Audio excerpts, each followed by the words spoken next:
Hi, I'm Jamie, and welcome to SciFi Vision for January 5th. I'm trying to figure out why StreamYard's giving me issues. But everybody, welcome. Tonight is the 5th episode of The Artist we're going to be talking about. So we have 2 left. I just still don't know why it says that there's 7, because it doesn't seem to be. I have not seen all of the... Well, like a mystery episode? Yeah, I don't know. I've not seen all 5 because I am waiting to watch it, but I did accidentally, as I was telling you when I was screen capping it, I accidentally did part of the wrong one. And it seems like right. it's only 6. I do believe that was probably the end of it, but we'll have to, I guess, wait and see for sure. But if you're still with us, everybody, thank you. We appreciate it and hope you are enjoying The Artist.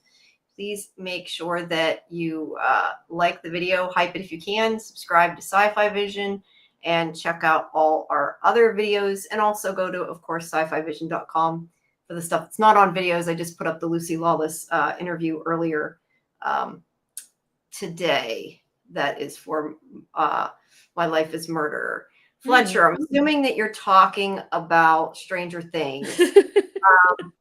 Hi, B. I'll say hi to you too. Sorry, I didn't say hi to anyone.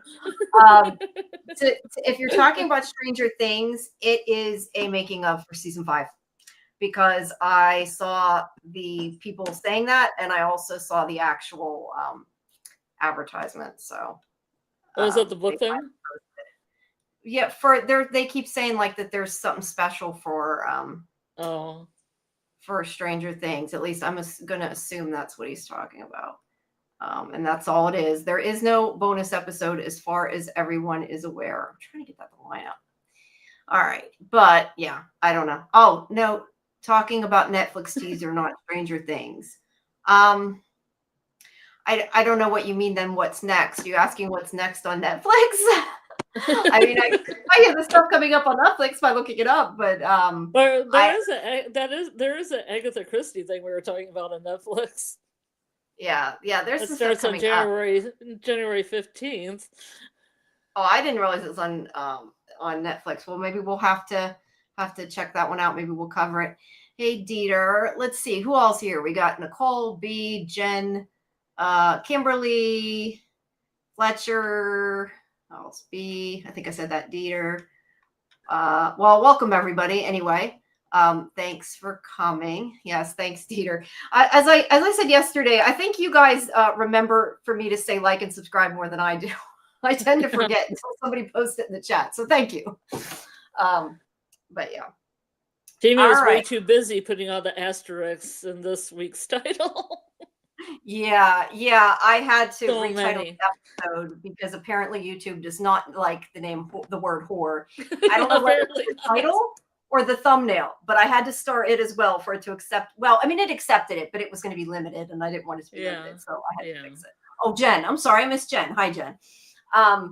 Yeah. So well, hopefully, children aren't watching the show. Yeah, as you can see there in the top, it does say mature audience. So yes.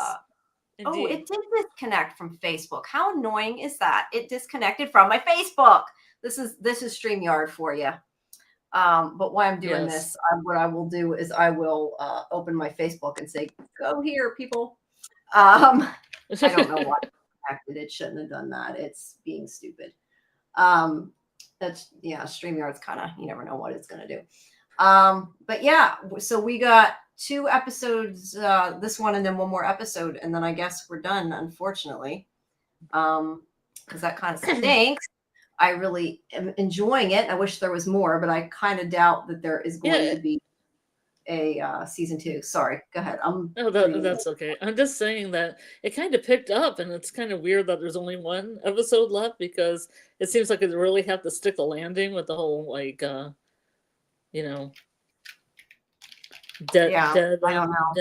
guy at the end. How do I say? Yeah, Norman, you mean? Norman, most foul. Yeah. Wrapped in the carpet. It doesn't seem like, you're right. It does seem like there's more left, but I don't know.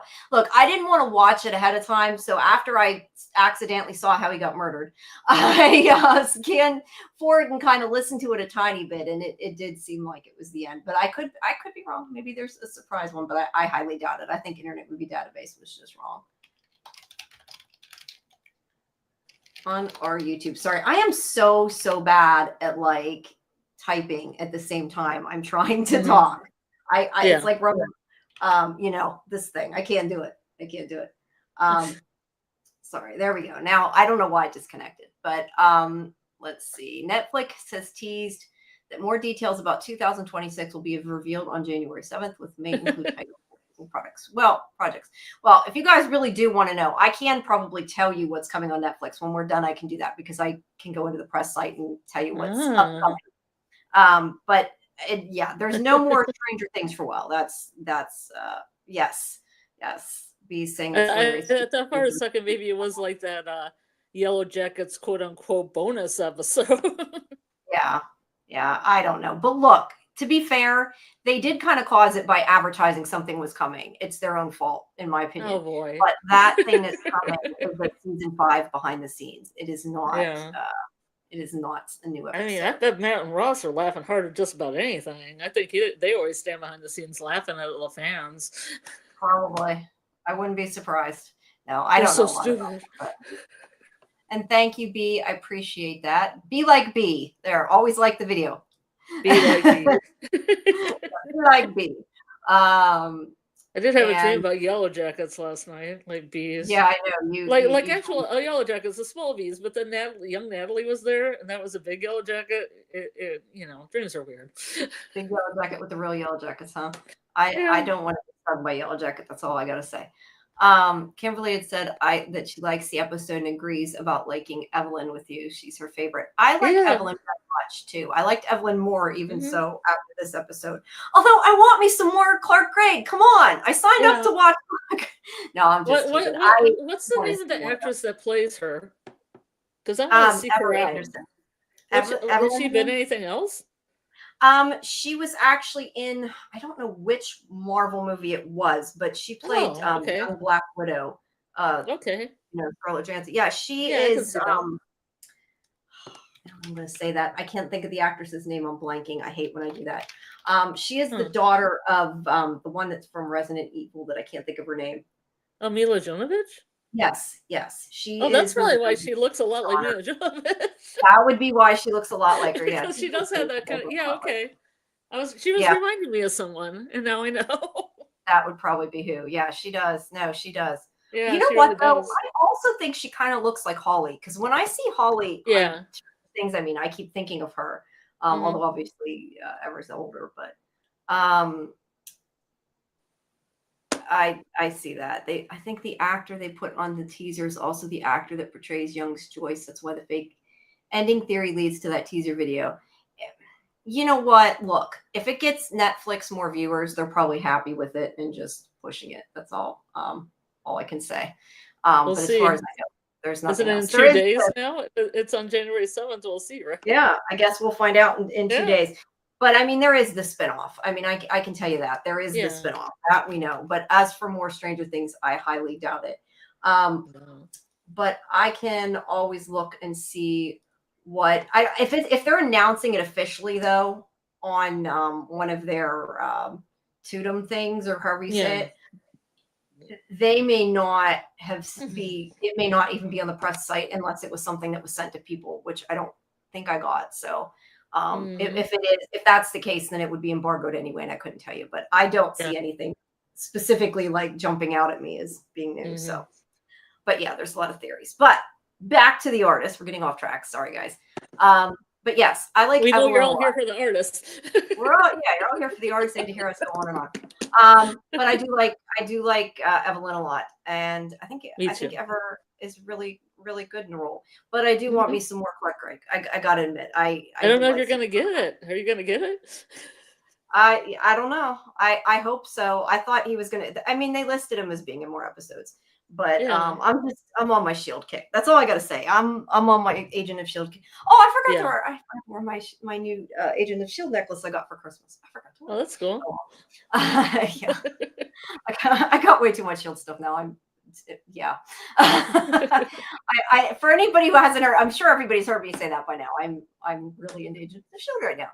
And speaking of, for anybody who missed what we said last night, we will be pretty soon starting our new series on for sci-fi, or we're going to call it I'll talk eventually. SciFi Vision Spotlight. We're going to be having some special guests to do interviews for some popular shows of the past that people are still into, to kind of talk to some of the people that made them. And we'll be doing some different series. One of them is going to be Agents of S.H.I.E.L.D. because that is probably going to be the first one we do. We likely have 2 people lined up, I think. I hate to confirm it without dates, but I think we have 2 people lined up that had 2 roles on that. But we're going to be doing some of the other shows we covered, shows we didn't cover. I know I mentioned like maybe X-Files. I'll probably go after Lost. It kind of depends what I can get. I know I think it was Kimberly. Somebody suggested Orphan Black. That would be kind of cool. Oh, I might. That's what I'd be down for. Yeah, I'd be down for that too. But it all depends on availability of talent and who we can get. I can say I want lots of people, but it's like I'd love to have Clark right now. I'm just getting off track, but that's unfortunately not probably going to happen. But hey, I did interview him, so you never know. But then you could show all the photos too of some of them when you went on the sets and things. Yeah, well, I did. Yes, for some of them I could. I have pictures of the X-Files sets and of lots of Sci-Fi Channel sets. So we should do some Sci-Fi Channel things. One of the things I was thinking of maybe doing is like Warehouse 13, because I do know a lot of those people. And I'm sure they would be interested in talking on that. Yes, if we got Tatiana Maslany, that would be awesome. But that is never going to happen. Sorry to burst your bubble. I interviewed her once, and I was so excited, but I don't think that is ever going to happen again. Daredevil's awesome, yes. And there is, I don't know if I did mention this before, some of the interviews we have, I know, I always keep saying the guy's name wrong. I don't want to say his name wrong. For whatever reason, I keep mixing up his name. But the one actor that I'm looking for to make sure I say the right thing, that is posted, I'm trying to find it here. Now that I'm looking, I'm never going to find it. But anyway, there was somebody I talked to not that long ago that I had asked about working on Daredevil, and that is up. I can't find the link. I was looking for the YouTube. I can't find it while I'm talking. But that is up. I'm going to make at some point, I'm going to make a playlist of all the clips with the Marvel related stuff. But I'm looking to see. I can't really see it. Not without stopping what we're doing. I can't. I'm not good at multitasking, as y'all know. Fringe would be great. Yes, Fringe is another one. But Jen, since you're asking about the new shows we're going to cover, we're definitely, what I'm trying to think. What have we been talking about? My brain is blanking. You probably. Well, we were personally talking about Agatha Christie's. We were thinking of doing that. 7. I keep on wanting to say 7 Veils. It's not 7 Veils. Yeah, we might be doing. Yeah, I don't know what it's called. The Agatha Christie thing. We might do that. You guys got to let us know what you want, but we might do that. I mean, I was mentioning the Burrows. I was mentioning, but those are later in the year. I was mentioning. Yeah, a lot of them are later in the year. We're going to be covering Daredevil for sure. Blade Runner 2099. Yeah, some of the stuff. We were debating the Dan Stevens terror series, but that might be. We'll see. We really, guys, we got to talk about it and make decisions. But we're definitely covering Wonder Man. We're definitely covering Daredevil, because those are both Marvel. We'll definitely on Fandom Access be covering I don't remember what it's called, Scarlet. You know what it's called, the Godzilla thing we were talking about. Oh yeah, the what's that called? Monarch. We will be covering that on Fandom Access. We might be doing a separate show. That I'm not sure about the separate shows on that. But and if War Between the Land and the Sea ever gets its ass on American television, we will be covering that. Yes, we did talked about maybe doing something for S.H.I.E.L.D. That would be awesome. We just got Riot Women. We're not gonna do anything for Riot Women. Riot Women. Yeah, we talked about it. Again, these are all things we talked about. But let us know in Discord. If you're interested in, the chat, anybody in the chat or Discord's interested in any of these, let us know. Yes, please do. Because we always, talk about them, whether we do a full one or not. We covered Legion when it was on, Kimberly, a long time ago.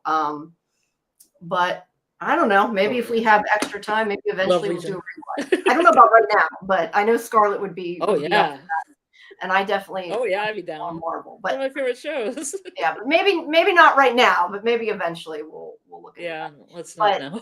But yeah, the thing we're right now focusing on, like I said, are those two Marvel shows are the ones I know Yeah. absolutely. And oh, and we're doing tomorrow. We're doing Runaway. We're going to do the first 2 episodes on Fandom Access, and yeah, and then the Spotlight series with the interviews was the other thing. So yeah, But you gotta remember that Legion is a Marvel show. no, I know it is. That's why I said that's why it works. See, you guys don't think I watch much Marvel, but I did watch WandaVision. Yes, yes, WandaVision was all along. Legion. I did watch yeah. Peacemaker. That's a DC, but I mean, I do watch some of these. Not Yeah. all of them, but some. I don't know. I'm not a DC person anymore. I used to be, but now that I've gotten into Marvel, I'm just kind of like. I mean, I don't know. We covered like zombies when it was out. We covered kind of everything that's recent when it's been out, but. And I know Karen and AJ actually covered Agents of S.H.I.E.L.D. when it was first on, and I didn't. Oh, I watched the beginning because I wasn't I tell everybody this story, but truthfully, at the time, I did not like Marvel really. I would only go see it when I took my father to see stuff on Father's Day and his birthday, and I was always like, really? More Avengers? And now I'm like, ooh, more Avengers. So more that's Avengers, kind of yeah. So yeah, but now I'm like really into it. S.H.I.E.L.D. kind of really pulled me back in, and even more so. But yeah, I do like it now. So we'll eventually get to that. But all right, I think we've gone off sidetrack a little bit too much. Let's do a little bit of. Have you ever watched Peaky Blinders? I tried it, I think once, but I never got into it really. I had wanted to see it, but it's just one of those things. There's so much. I just, another one I haven't watched. Why, have you seen it? Do you like it? No, one of my girlfriends really loves it. I just never like. Well, it's on Netflix, isn't it? Probably. Probably. I just don't have Netflix, so unless they're not on Netflix, I don't see. Yeah. But there's also, sorry, I was going to say, and then I had lost track of what I said. Like I said, I just put up My Life is Murder with Lucy Lawless, and I have going up Hunting Party within the next couple days, Riot Women, and the movie Dead Man's Wire. I had talked to Carrie Elwes again, so that'll be soon. And I'll be covering Outlander interviews anyway when it comes out. I don't know that we'll cover it on the show, but we'll be doing the interviews. All right. So let's see. So trying to remember what that was really good opening shot with the sunset and everything behind that big house. It was. It's pretty. I like that manor or whatever you want to call it. We have the finale of Pluribus too tomorrow. I just realized that. We never went over the finale on Fandom Access. I'm trying to remember why I can't think of what the beginning was about. Well, the beginning just was them kind of arguing that him wanting paid, wasn't it? I don't know why I'm blanking, but I believe you're supposed to help me here, Charlotte. Or Charlotte. Now I'm not even calling you the right name. God, I'm losing my brain. No one knows Scarlet. me anymore. Scarlet. No one knows me. I'm a little sick right now, Jamie. I told you. I know. I'm sorry you're not feeling well. I'm assuming it's about money because isn't this whole series about money? And Dacre wants his money. Kind of. Yeah. He wants his pay. Yeah, but it's been a really long day. He's not going to paint the ballerina.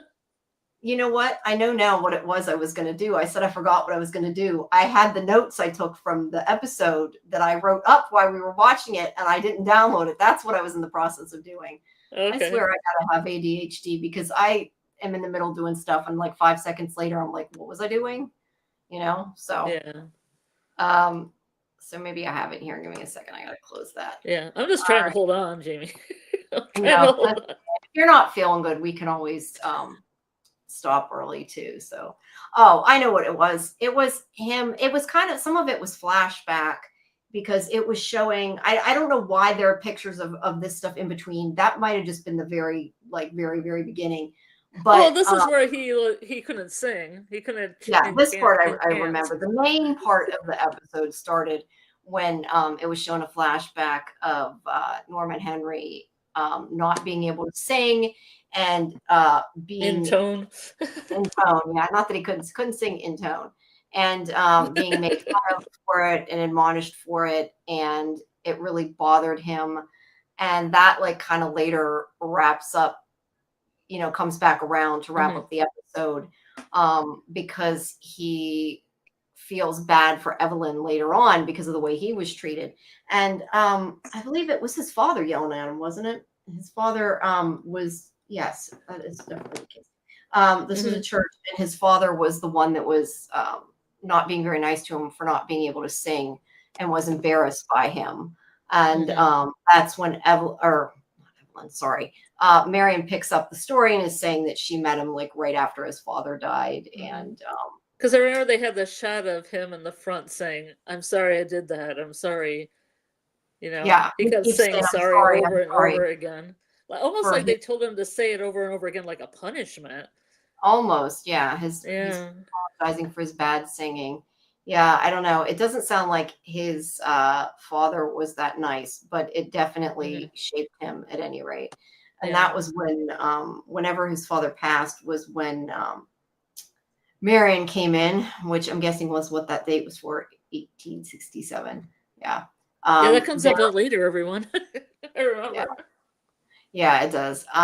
Because this is the flashback. This flashback happens a couple times in the episode, and Marion's talking about when she met him, and that after ending her relationship. You okay? No, I'm laughing again because I'm getting ready to say Tesla. Oh, that's Anybody fine. who's listened to our show knows I do that every week. Not Tesla. Edison. I don't know why It'd be fun if Tesla was also in the show. It would be fun if Tesla was in it, but no, it's not Tesla. It's Edison. That she just broke up with Edison, and after being with him and him being a liar and her being pissed at him, she was happy to meet Henry Norman. I keep calling him Henry. His name's Norman Henry. Who she said was a humble man and saw beauty in the world and wanted no credit for it. So she really liked his attitude. And I believe this is where he's taking the silverware. And it's kind of, again, it kind of flips back and forth between scenes. So that might be a little bit later, but he's taking the silverware for somebody's project that they're building something out of it. But she talks. I thought it was like a project that he was financing or something. Like he was like the idea person, and then he's not the one that did it. Somebody was making it, right? And that's where she says about he doesn't want credit for it. But she says that this chapter of the book, because all these the episodes each have a chapter title. That this chapter is about how she fell back in love with her husband. Which I think actually kind of makes me sad that like she's finally seems to be getting along with him and falling back in love with him. And that's when he dies. Tragedy. I thought that I had, maybe I didn't. I thought the title card's a little bit further. It just shows the stuff. And like I said, he's taking the silverware. I think that's actually mentioned a little bit later, but she's thinking about it, and she does end up later joining him in bed, but she's right now just thinking about it. You didn't have a picture of the little bird, or does that come later? The bird made out of the cutlery? No, I did not get that. I didn't even see it. I must have been. I was taking notes. That's what he was getting. That made. He was taking to somebody, and they were making little bird sculptures out of them. Okay, I knew it was sculptures. Probably silver. I'm assuming silver. Yeah, no, I was trying to take notes of the show and text some people at the same time, and it was hard to do multiple things. True. But yeah, bird sculptures are good. See, I need your details there. This is I thought it was symbolic, birds usually mean freedom, escape, Yes, and there's a lot about that in this episode, that's for sure. Yeah. But this guy comes up to the porch. His name is Delphin Delmas. I looked it up because Evelyn called him the wrong name so many times. I didn't know what his name was. I'm surprised she didn't call him dumbass. Yeah, I know. Delphin Delmas is his name.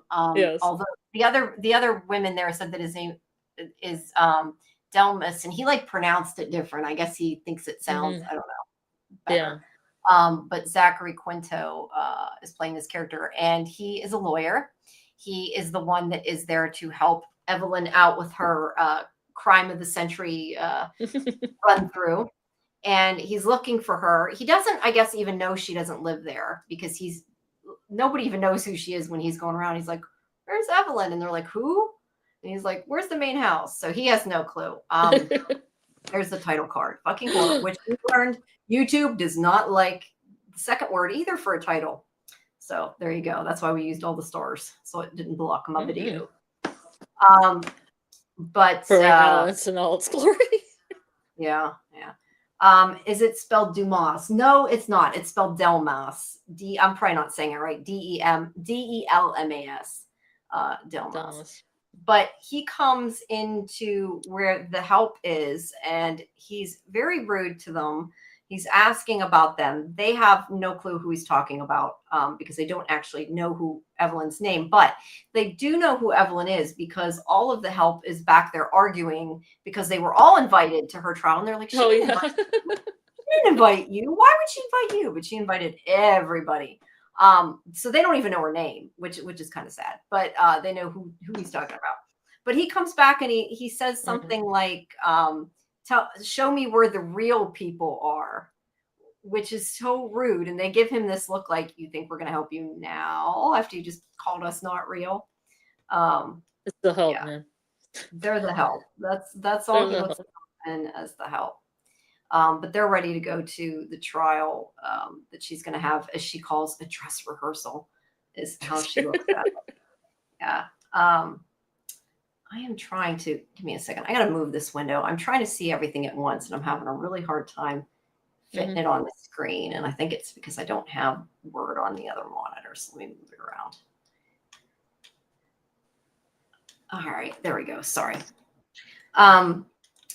But he does eventually. Why do I have? Oh, okay. 5 days until, I thought that was the title card. 5 days until his death. They're counting it down. We're getting closer until he is going to be murdered. So we know that's the case. But he comes in and he talks to Evelyn, and he is very confused by her, because she is immediately saying, like, we need to go out. Well, I don't think she says outside, but we need to go elsewhere because everybody's waiting for us. Because she has looked at this, like I said, like a dress rehearsal, and she's invited every single person that I think is in this house that works there in some small capacity. So they're waiting, and he doesn't get it. He don't know what's going on. He's trying to figure it out. But there's some other stuff going on in here too. I don't know if it's at this point or right at the beginning of when they start the trial, but she does say more than once that she wants him to call her Evelyn Nesbit, not Thaw, that her name's Nesbit. And he says that for the trial, it looks better if she goes by her husband's name, but he says is his property, that she shows she's his property. And I'm like, think this is like already, going downhill. But that's what it was back then. But they do go out to see. I end up talking and then I skip the picture. Sorry. They do go out to I'm not, whatever room it was they decided they were having this in, and she drags him. It looks like the rehearsal room where they usually have the piano and the ballerina dances. Yeah, I think it was where the ballet was. It was where she came in before and sort of took over in the last episode. Yeah. But they are playing piano too as well. They have an opening music number and everything. This girl is kind of crazy. I mean, I love it though, right? I love her. I love her. It's great. It's crazy, but I love her. But she comes in for her dress rehearsal, and she's all excited, and he's kind of like, really, this should be private? Are you sure you want to do this in public? Because he even said to her earlier, like, anything I say to you, I have to say this because this is practice, because he knows he's going to be mean to her. I don't think she had any knowledge that he was going to pull what he did, though, which I get the opinion from what I don't know if that was his idea or that was her husband's idea, for him to blame her for everything, essentially, which is really not cool. But but we'll get to that in a second. So there it is, their sign they made. Revealed. She's only said this like, a dozen times, right? It's the crime of the century. I love her dress too. That's the other thing. She's got such a pretty dress in these scenes. But yeah, she's ready to put on her play, and he's like, no, it should be private. And this is where she says that she trusts everyone in there. She says that they're all her friends and that he can do it in front of them. And I find that, I think that's too soon. I find that really sad. Do you find that sad? Like, she's like, these are all my friends, and I don't think one of them, they don't even know her name. Like, how sad is that? I mean, granted, they are the help. They're not really her friends, but that proves she has no friends, that she's invited all these people. She's only, what, 16? But if you're going to be in the entertainment industry, the world's your friend. That's true. That's true. The stage is your friend. To be fair, though, she kind of got pulled into that. I don't think she necessarily wanted to be, in that. I'm trying to. In what? In the entertainment industry. I mean, she does now, but I question if she would have. I thought she kept saying she wanted to be in films and movies, and she did, but I kind of wonder, and maybe I'm wrong. This is just my own opinion. Yeah. I kind of wonder if that stemmed from what happened to her and the fact that she basically became a whore because of her mother and didn't want to be like, I kind of wonder if that was the way that she dealt with it, to make it like, oh, I'm special, everybody wants me type of thing, and I don't know. But yeah, she does want to be in the limelight, and she's going to be, so I guess she's going to get what she wants. Whether she originally wanted it, I don't know. But yeah, they aren't too into it. There's where they go, it's like American shit. And Norman is thinking about his, he's having his flashback again to when he was insulted and felt awful. And that's why he kind of connects with this whenever they start doing the trial. But meanwhile, Lily here is trying to steal the money. We know from the last episode that her and Dagov made this plan that they're going to steal all of the Henry's money, and she's looking everywhere for it. She finds a safe. She can't get in, but she does at one point, which is probably later because my pictures go back and forth. She finds a picture of them, and it has the date of their marriage, and that's what she uses on the back of it when she takes out the frame, which is interesting because I played Blueprints, and you found the 4-digit code to get in the sync on the back of the photograph of Christmas. Cool. That does happen a lot in those games, though, to be fair. It's 1225. It reminded me of that game. I was going to ask you about that because that is roguelike, though, right? Like, if you screw up, you got to start completely at the beginning. That's the only reason I haven't started. No, it's not. It's not. You have to start each day. The day repeats. Oh, okay. But you still get like allowance if you still got it. If you have certain things, you still keep them. I see. Okay, I just wondered because I read it was roguelike and I wasn't sure. Yeah, and if you go outside, if you go outside and open a gate, it's still open the next day. Okay, cool. Yeah, I'm gonna have to try that. I like it. It's a good game. Yeah, it does look good. B is asking, is that the guy who plays Spock? Yes. I'm assuming Leonard Nimoy? No, but he plays Spock in the one Star Trek movie, right? I don't know. Guys, as much as I am a sci-fi person, I am not a Star Trek, Star Wars person. I'm an Leonard Nimoy is. No, yes, he played Spock in the Star Trek movies. Okay. In a couple of them. Sure. He did. Pointy ears. He does. But yeah, he played Spock. So you're right, B. That is who that is.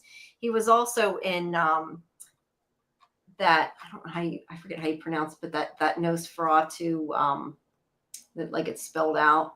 The one by Stephen King's kid. Yeah, Nosferatu. Not Jonah Hill. His name's not Jonah Hill. That's an actor. No, it's by Joe. Yeah, it's by his son. You're right.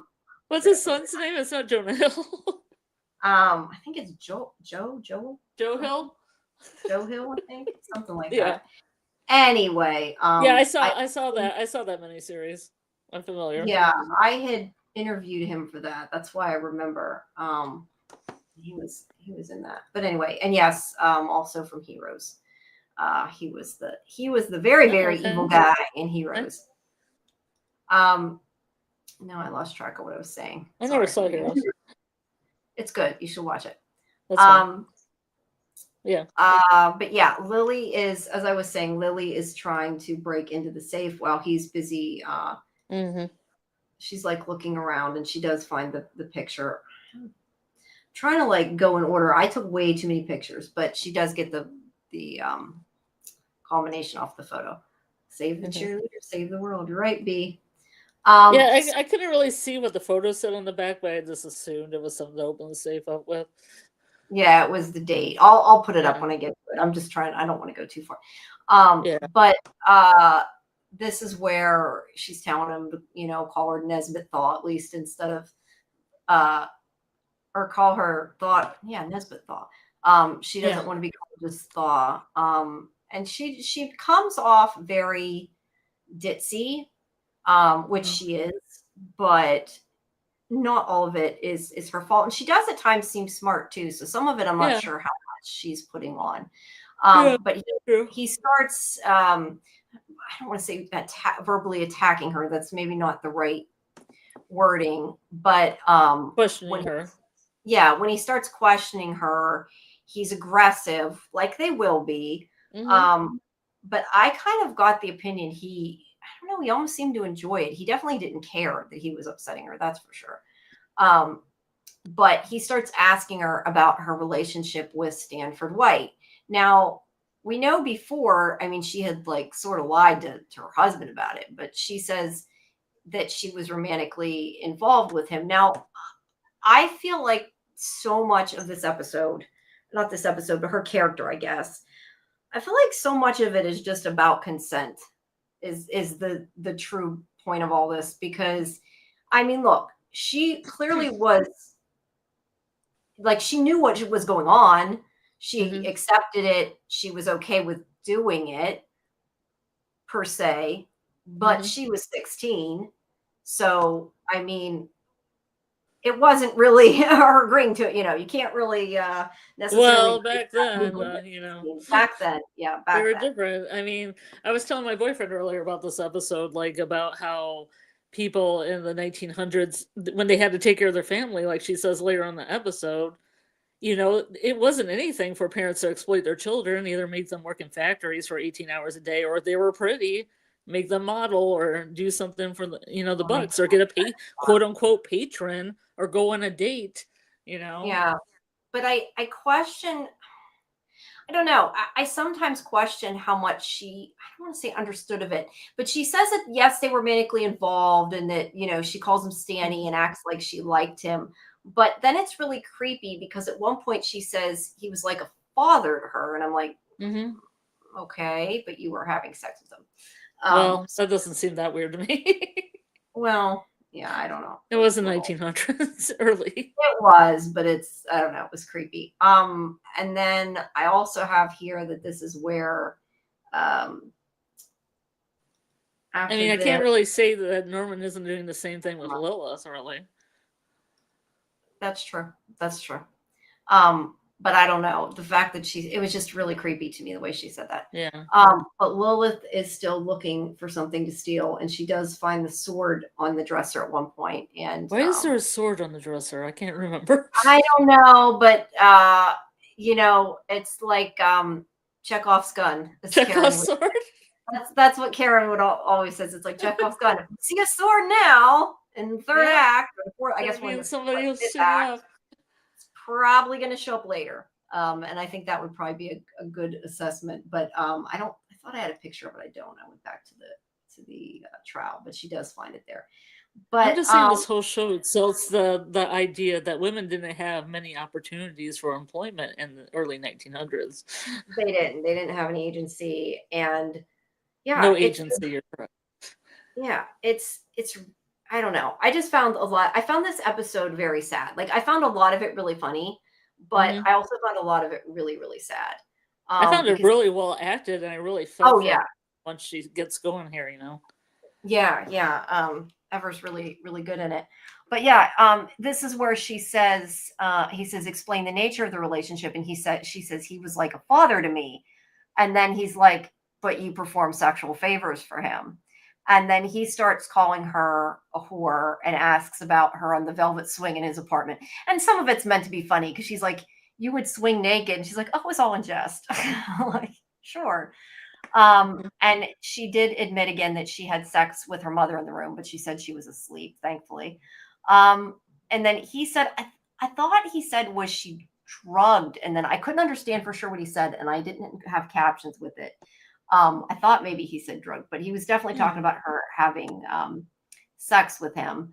And then he starts accusing her, and he basically, I know she didn't know this was the point, that Thaw's whole defense, his, temporary insanity, whatever you want to call it, defense, is that he believed when he was marrying her that she was a virgin and that he was buying her virginity, which is awful in all kinds of ways. But that's how he phrases it. And he starts saying, how he gave her trips and all this, and that, he expected her to be a virgin, and basically that because he found out that she slept with Stanford, that it made him go crazy. Like that because she wasn't a virgin, that's what set him off, and therefore it was her fault, which is crazy in some ways. Because women back then were treated as property. Yeah, they were treated as property, but they've kind of said a couple times that Stanford, raped her, and it definitely sounds like it from some of the stuff they say. But yet, like I said, it sounds like she was okay with it. But can she really be okay with it when she was 16? And she, now that I think about it, she was probably younger than 16 because she's 16. I think when she's married to Thaw, she had said that she was 16. So that's but the thing is, I don't think she's completely okay with it. It's the fact that when she brings up the point that she just wants a bed, and the basic things of life, and this is what she has to do this and support her family. It's what she's got to do, so she's okay with that. Yeah, I'm not saying okay with doing the thing, but okay that with was the the wrong benefits wording. of the I guess what I was saying is she accepted it. She didn't resist it. She didn't say no. But that doesn't mean she's okay with it. And that was not the right wording at all. And it doesn't mean it's completely consensual either. That's what that's especially with her mom and everything. Her mom's kind of forcing her into it as well. She is. And that's why I was kind of saying, like, I wonder if that's why she wanted in show business, because like she tried to accept it. Because like how else do you accept that like all these men, they're paying you and sleeping with you. It's just it's a lot of, I know they kind of interjected some sex jokes and stuff in the middle, but I look, the show is meant to be kind of that cringe comedy at certain points, and I understand that's why they put it in there, but I mostly just found this whole scene very, very sad, and almost a little hard to watch it happen to her. And I agree. It's because Ever is really good in this scene, and did really well. And so did so did Zachary Quinto, because he's the one talking to her. It's good. Have that conversation. But he starts yelling at her like, you wanted this, you wanted to go to Paris and all this. And you're right. She's like, no, I wanted clothes. I wanted a bed. And she even says something like, what I didn't want was to keep supporting my family. Which definitely says my mother, I did this for my mother, not for me. And it just was really sad all the way around. And he's busy standing there yelling at her, calling her a whore. It was kind of his job to get her prepared for the court case. And it's very likely that this would happen in court. So I guess he's doing his job, but he's not being very sympathetic, because he doesn't want to stop when Norman tells him to stop. I did like when she's like dingus or whatever I call you. Yeah. But she, as it goes on, and again, because I don't know which pictures are from which, I'll go through them and try to get through them, because I know I have way too many. But she gets more and more upset. It's too many to put the subtitles on the bottom so we could like read along with them. Yeah, I would have had to take them with the picture, but the version I had, I couldn't get this. I don't know if I was using the wrong video thing. I couldn't get the subtitles because I wasn't using the website, so I couldn't get to work. But there you can see she's crying, she's getting upset, she's yelling back at him. And it becomes clear really, really quickly that as much as she's acting like, oh, I was in love with them, and that she was the girl on the swing and that she was okay with it, she's not. And she even says like she never wanted to have sex with her husband, that she only wanted a place to stay, and that's why she did it.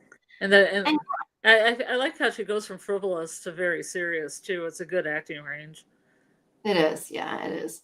But yeah, and I feel bad because he's calling her a whore and everything, but she's like, well, what, I gave them companionship, I gave them friendship, I did these things for them too.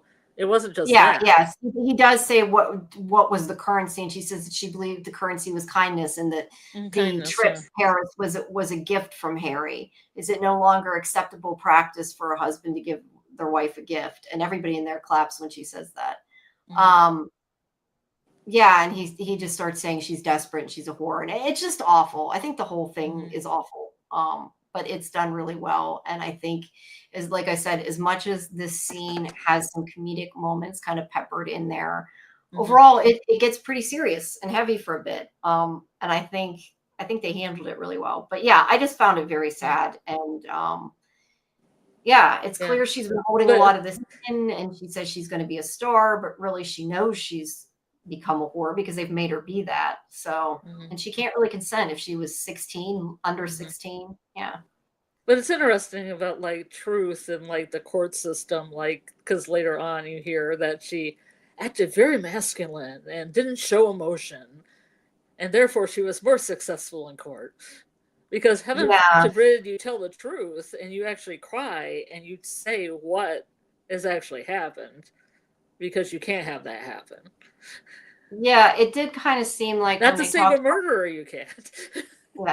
No, when they did talk about the case and show the little clips, it did kind of seem like maybe she went at it a different way, but we don't know because we didn't see the trial. But and who knows if she wasn't forced to do that as well, She might have been. I just find it awful because, like, I thought she was going there to, defend her husband's honor. No, she's going there to say that it was her fault he killed the guy because she had exactly. Or more accurately, because the guy sexually assaulted her. So yeah, awful. But yeah, I think that she's trying to take it in stride and trying to look at it a way maybe that she can accept it. It's just sad. But the point is, she's yelling and she's getting upset. She's got tears going down her face. I don't know if you can see them there, but I can see them on the other monitor. But Norman stands up, and that really surprised me when that happened. He's like, that's enough. He's like, you're going to quit now. Yeah. We all feel the shame. We believe her. It's done. And Dingus, I don't even know what his name is. I forget. Dingus. I'll call him Dingus too. That's what she called him. Yeah, he wants to keep going, and he's like, no, we're done. And he chases everybody out. And he's like, the man's life hangs in a balance. And she's sort of, he's like, he's not having it. And he is remembering his own father and him feeling kind of the way he thinks she feels. Yeah, but he said a life hangs in the balance, and he said a murderer's life hangs in the...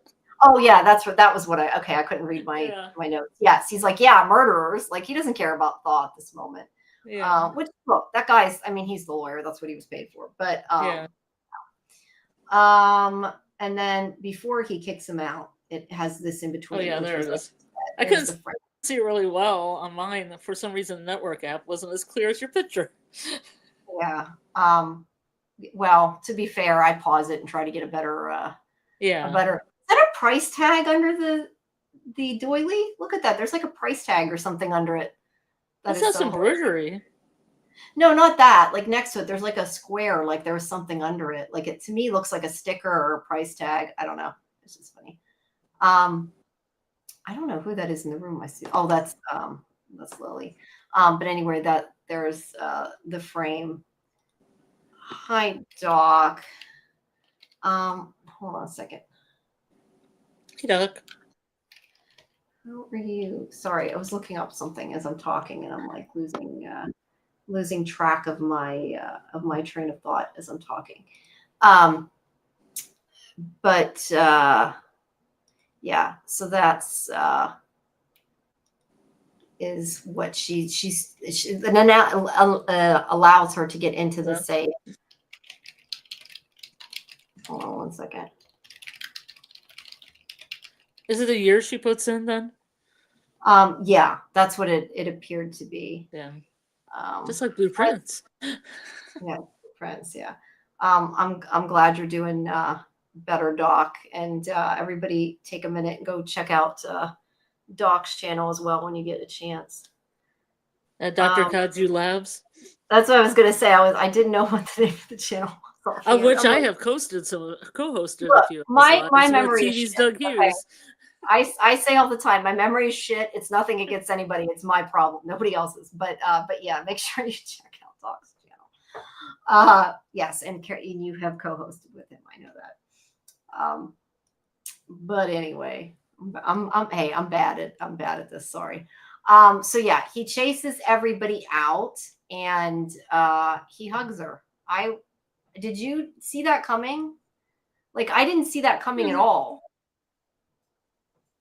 Did you? You said, yeah, you sound like I don't know. Maybe he could just feel like he came from a really horrible family too, and her mom's not great. No, I understand it. I'm just saying I didn't expect it. I was really surprised when he did it. And what I think was even sadder is the fact that her mother walked out. Yeah. Because I guess she couldn't take hearing the truth, I guess, basically, right? Mm-hmm. She knew what was going on there. She walks out. Like And how awful her daughter is feeling. Yeah, she's walking out. She's crying. She can't take it, but you're right. It's like, how do you think your daughter's feeling? And she leaves and never comes back. How awful is that? Oh, I thought she just walked in the water and drowned herself.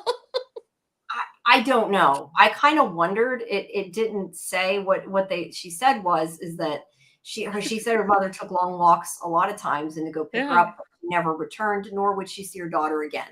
Yeah. So yeah, she walked straight to the water. Could be implied that. I didn't know if there was water there, but I don't think so. I mean, yours could work too. She just kept walking the land like kung fu, just kept walking. Yeah, well, either way, she ditched her daughter because she felt bad. Because she felt bad that her daughter went felt bad, yeah. But she was basically whoring her daughter out. Yeah, well, more than basically she was, and her daughter didn't want to do it anymore. And maybe she hadn't come to terms with the fact she'd done that. I don't know.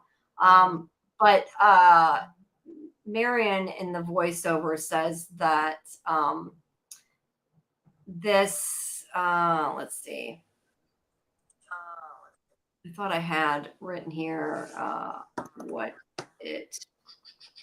she said that after the trial, the atmosphere changed like a lingering air of forgiveness and gratitude. So everybody, I guess, kind of after was very like somber and got like how hard it was. And it made people, I guess, think more about, what they are and what they have and everything. And she comes up to tell him goodbye. She hugs him. She thanks his wife too.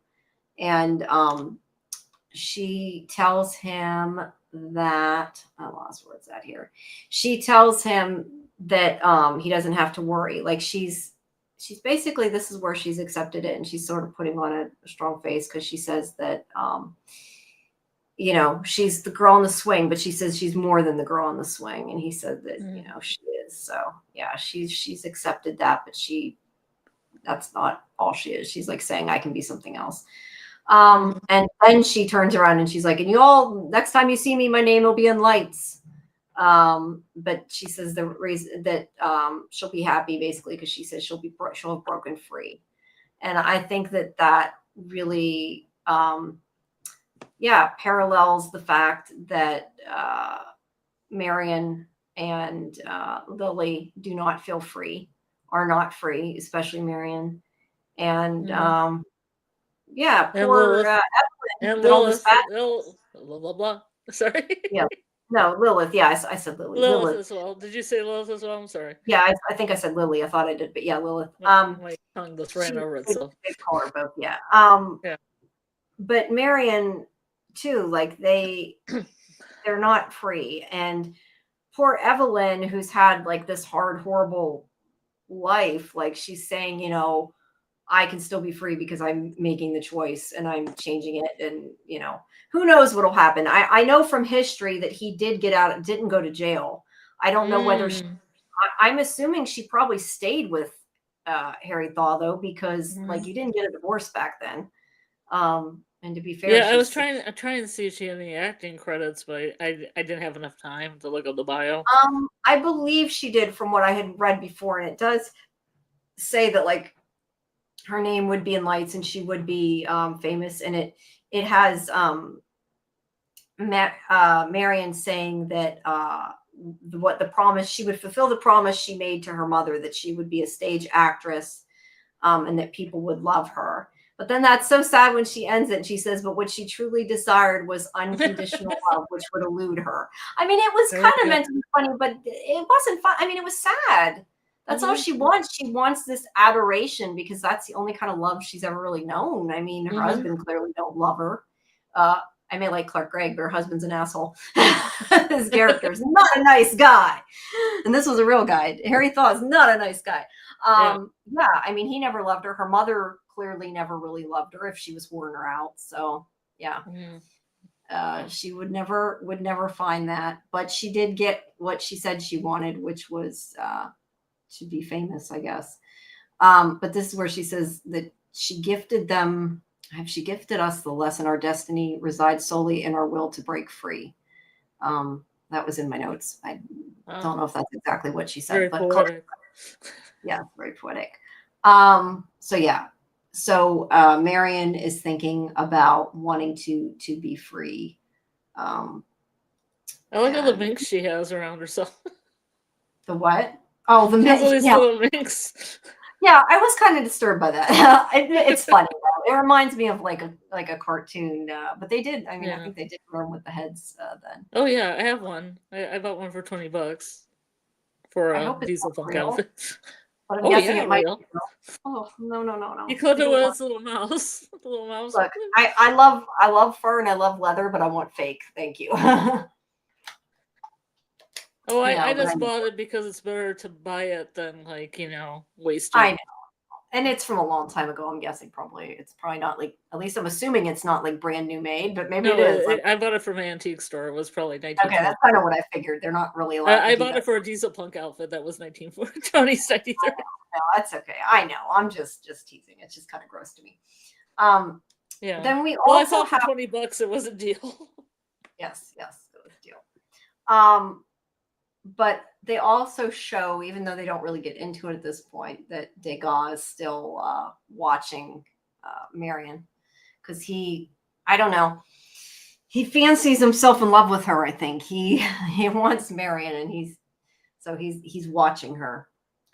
And then let's see. Then after their conversation, we get there's more with Lily trying to steal that. Sorry, too many pictures. All right, there they are, telling her goodbye. Okay, that's where she says that that she'll fulfill her mother's promise there. Yeah. All right. So then they are talking on New Year's Eve. Marion is talking with Norman in the flashback, and they're talking about not celebrating Christmas, and they'll not celebrate together. She does mention that her family died and that her sister is an artist. I think they talk more about the sculptures here, which is what you were talking about. But unless I got it accidentally, I do not think that I got anything with the bird. But yeah, this is, like I said, when they met, and she is reminiscing as she writes in her journal, because this whole thing is the story she's writing in her journal, Marion. And it makes her want to be with her husband again. She's saying, we rekindled our love or whatever. And she goes into the bedroom with him, since they have separate bedrooms, but they did that then. And she's like, everything is going to be okay. And then the voiceover is like, that couldn't have been further from the truth. Right? So he's about to die. Dun, dun, dun. And then there is a scene with Degas and the artist and Lilith, where he's like, "Is this all you found?" Because that safe was almost empty. We already knew that. They did not know that. So now they're Yeah. kind of like, How "Are much we going money to get was in back?" there, do you think? Yeah. What'd you say? How much money do you think was in there? I don't know, but there was a few bills. But back A then, few money meant bills? a lot more. So it could have been a few bucks, and it could have meant more back then. It's kind of hard to tell. Um, you need negative vibes. Why do you want negative vibes? We're supposed to send you good vibes. What's happening? No, Rock. He says he wants negative vibes because he's a villain. I said, "Well, we're sending you positive vibes. Sorry." But I send yeah, you all my negative vibes, Doc. yeah. I'll send you my negative vibes. But yeah, he's upset. She didn't get the money, and I mean, she didn't cheat him or anything. It just wasn't there, and they're worried they're not going to get back to Paris. So how is this going to go? And they have to figure out what is next. And then I try I to get kind of some. like them together. I kind of like Dega and Lil together as a, conniving couple. Yeah. Yes, a conniving couple, not a couple. I was going to say, I don't think you mean a No, not a couple. couple, like the partners in Yeah. crime. Yes. The crime of the century. Yeah, the crime of the century. Yeah. That's right under the noses. Mm-hmm. It's happening there. And there's the newspaper about to testify in court. Hey there, Well, look. there he is. I know, I was going to say, Clark There was he kind of is. there. No, yeah. He was in the newspaper picture. You So can he's in barely 2 episodes. Yeah, kind of. No, he was actually already in 2 episodes though, because he was in the first Oh, yeah. episode 2, I think it was, when they showed him in prison. It was very When brief. they're explaining it. Yeah, I remember that part. Yeah, he was barely in it. Yeah. That's okay. It's still good. Regardless, I'm just teasing with all that. I hope people do realize I am teasing. But I he's in this episode. You can see him right No, here. really. But I am teasing. I like Clark Gregg a lot, but I do like Yeah, this so show do a I. lot, regardless of there being no him not in it. I'm just joking. Yeah. I want to make sure people know I'm not serious and I'm not like, oh, But yeah, so they show. We'll enjoy the right amount of him in this series, whatever that is. Well, hey, I got my shield, right? I'm good now. Yeah. I'm just in a silly mood. So there is the picture where it says that this is Evelyn Nesbit thought as the jury sees her. They said that she went in dressed as a schoolgirl.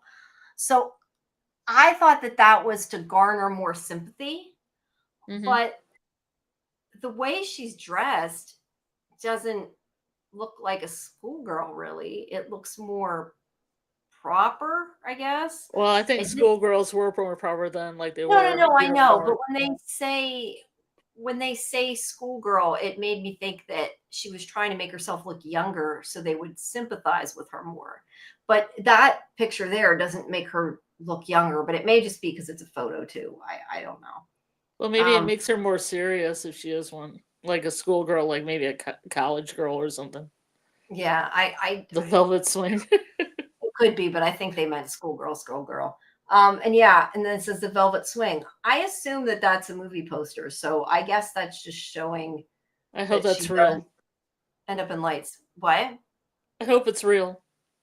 Yeah, I want it to be real. I noticed that doesn't look as much like Ever, and I wasn't sure if it's just because it's such a blurry photo I couldn't tell, or if it's possible that's actually a real photo. I don't know. No, I meant just the concept of her being in a theater projection of a movie called The Velvet Swing. Yeah, well, they did say, excuse me, she would become famous for that kind of thing. But I'm just saying, like, I wonder, is it possible that could actually be like the real movie poster? Probably not. It's probably no, it kind of looks like the actress. It kind of does. The face doesn't as much, but I think it's really blurry, so it's hard to see. I kind of want to look her up to see if she did any movies where I can actually see her, moving. Well, let's see what it says. If we look it up in Internet Movie Database, Evelyn. I haven't had any time. No, I'm looking while I'm talking, except I can't spell while I'm talking. Yeah. Well, it popped up. Is she in anything that you can actually access? Because I know a lot of early films were destroyed.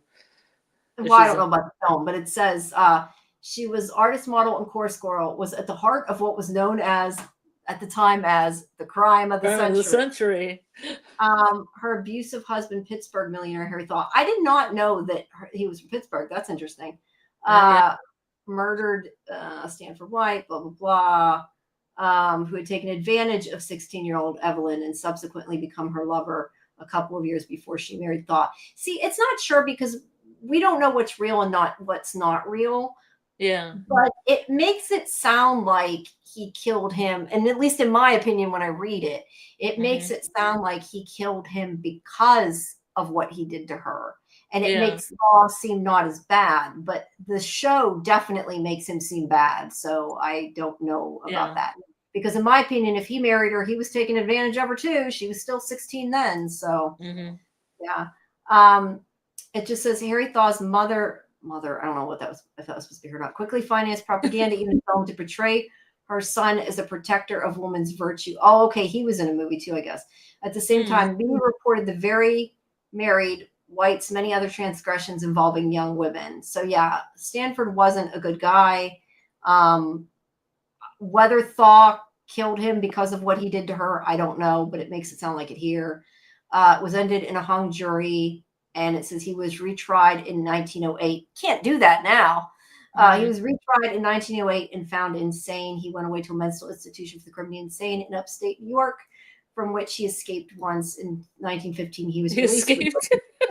Yeah, in 1915, he was released with reputation untarnished, a homicidal hero. And this is written by somebody on Internet Database. So, I mean, how true it is, I don't know. Does she have any credits? Yes, she does. That's what I was looking to see. I don't see anything called Velvet Swing, though. Sorry to be the bearer of bad news. So upsetting. No, but she was in a few different things. So, yeah, she did become an actress after that.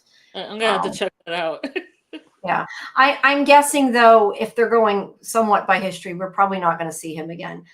I just kind of thought we would see him again because, to me, I thought this was going to be, not that it mattered, I've still enjoyed it, but I thought it was going to be like more of like a murder mystery. So we're trying to figure out who did it. And to me, it makes sense to blame the guy that's already a murderer. So that's why I figured he would come back. It's true. But he didn't. Yeah, we don't really have any clues for that. No, for that we don't. death. I still think, like I said, it's going to be something completely different. But anyway, Marion does go to bed with her husband and tells him, you know, everything's going to be okay, but it's not. Let's see. Okay. Thanks, Jen. Have a good night if you're leaving. She basically says that they fell back in love. She says love struck again. And that she got along with her husband. And through this whole thing, though, what she's saying is that she's getting along with her husband and that she is waiting and wants to tell him her secret so he can set her free, hear her truth and set her free. So she still hasn't gotten over, obviously, what Edison did. And I find it kind of sad that she's like, oh, we were in love again. But what's really important to her is that he accept what happened and believe her, I guess, which is kind of sad in its own right. But I get it. Like, I understand that she feels like that. She's hoping he will. And we don't find out. I mean, we don't know if she told him after that point. We don't know. She was doing the whole thing, like, from the beginning with the doll in the cage and everything. Yeah. You remember that part? I didn't have a picture of it at the beginning. I only had a picture of it then. I must have missed it when I was going going through. Sorry. It kind of mirrored stuff that was in the credits, which was kind of interesting. Stuff in the opening credits. Yeah, it did that. But this one, I didn't. I know it shows that in the next one, but when I was getting the other pictures, so I'm a little confused of what was from it. But yeah, it is in the credits. So she's saying, how much longer can I protect my husband from what's inevitable? And then Degas comes out, and he must just have been talking. That was where he was talking to Lilith. Sorry. About saying that he wants to go back to Paris, and they're kind of getting discouraged about will they get to go back. And this is where he tells he tells her there that they're not going to they're not going to delay the inevitable. This is where, if I remember rightly, maybe you can tell me if I'm wrong, but this is where he's basically admitting that he has a crush on on Marion, and Yeah. he doesn't want to leave, I guess, because of that. I kind of find it interesting that he has a crush on Marion. He likes Marion. He's passionate about Marion, but yet he's going to rob her because him robbing her husband is still stealing from her. So I'm not sure how he thinks that's going to go well, but yeah. But she's telling him that Marion doesn't like him. Marion doesn't have feelings for him. And he's like, how do you know? You don't know anything. Which she doesn't. So I don't know. I thought that Marion had feelings for him. I think at this point she wants to be with her husband. So whether she still does or not, I don't know. I think he was just something different. And I think that she was missing her husband and her husband was cheating on her. So, she was looking at him. That would be my assessment. I don't know. What do you think? Oh, what was the question again? Sorry, I zoned out. Scarlet. No, I was saying that he's telling her that he thinks Marion likes him back, and she's saying you're wrong, and he's saying she doesn't know anything. And I said, I think that maybe Marion was looking because she felt bad. She was missing her husband. She was lonely. Her husband was cheating on her. I don't know whether she had feelings for him or not. I just was curious what you thought. I mean, I think for a moment maybe she did, but I don't think she ever intended to be. I think it was just a tease with him, really. Because she was doing that thing where she was like trying to be passionate and have him hug her, and her face is really close to his. And then when he tried to kiss her, she was like, "No, Yeah, you ruined the perfect moment." I thought it was more teasing. Yeah, but was it more that she? Yeah, I don't think she ever. I guess I'm saying I don't think she ever intended to be with him. I think it was all. Or maybe she's the type of wife that thinks about the idea because her husband's doing it, but then doesn't do it. It doesn't actually do it. That's fair. Gets close to the edge, goes off the edge, but doesn't do it. Doesn't plunge. True. But either way, they're kind of arguing. And then he goes back in the house, and they're getting along. And then there's a conversation about her hyperbole, which he has no idea what it is. I don't, just for whatever reason that stuck out to me. But they're joking about. It was very cute. It was very cute that they had a cute little moment where, normally I think she'd be mad at him for something like that, but then they laugh instead. Yeah, I think she knows he's not that smart. But this is where Degas comes in, and he's like, I want my money. I want to leave. I've been waiting around. And she's like, well, we're glad you're going to be painting the ballerina. And he's like, no, I'm waiting for the appraisal of the painting so I can get paid. I want to go. And he says that, and she's like, what happened to your passion? And he says, seems like that passion and desire are very fleeting in this house. And it's on a whim. So basically he's like, I guess he's accepted she doesn't like him. And now he's like hurt. And he's like, okay, I want my money. I'm going to leave. And I think when he's saying, that it's fleeting and it's on a whim, he's almost saying it kind of a little accusatory there. I think he's meaning her. She changes her mind on a whim. And because he even says something like about, I forget exactly what he said. He says he knows her well, I think. And she said something like, that's not appropriate. So yeah, she doesn't, I guess, want her husband to know the way she acted, probably. I mean, she was in his room. Like, look, to be fair, she came in his room at night. And back then, you don't go in a man's room at night by yourself. Like, I could understand. I'm not saying that makes it okay, but I could understand him thinking that's what she wanted. And yeah, I think he's hurt. And now he's like, fuck that. I'm not painting the ballerina for you. Yes. They think that we know that they want him to paint Lilith because they want to make money off of it and not be poor. He doesn't know that, but yeah, he's not having it, and he's not happy, and he's kind of like having a breakdown a little bit. I felt like he was getting all upset. It was interesting. Interesting scene. Yeah, I was trying to read up Degas a little bit, like his kind of descent into like, well, not really madness, but just I guess lackadaisical madness or lackadaisialness. Yeah, he was not getting a lot of jobs then, so he wanted the money, and he's getting upset. And she's like, no, she's not having this. And then let's see, they go to bed, and then she calls to him again. She's going to go in there.